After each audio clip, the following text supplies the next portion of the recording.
This is the fog that thinks. It rolled into town one evening, thick and silent, and it never left. Cars stopped moving, phones died, and then people started hearing voices in the fog. When he called out to them, the fog didn't respond. He ran to the window and screamed, "What have you done?" The fog pressed against the glass, and for a moment, he could have sworn it was smiling. People eventually stopped looking out their windows, stopped checking for a sign, for a change, for anything. They just waited. They were the voices of their loved ones calling them from inside the mist. "Come outside," it whispered.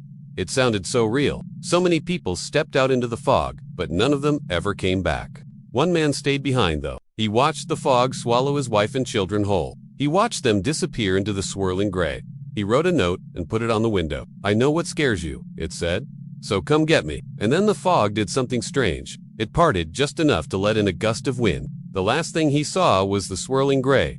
The last thing he heard was the whispering voices. Then the fog swallowed him whole. The wind that carried the scent of rain, of wet soil and ozone, the smell of electricity in the air after a storm. It was the smell of home. At first, the sound was soft, almost too quiet to hear. But as the days passed, the tapping grew louder. People went back to their windows and watched in amazement as the fog, the very same fog that had taken so many, now pressed against the glass, knocking gently, like it was learning to knock harder. It was the smell of family, and the man stepped outside.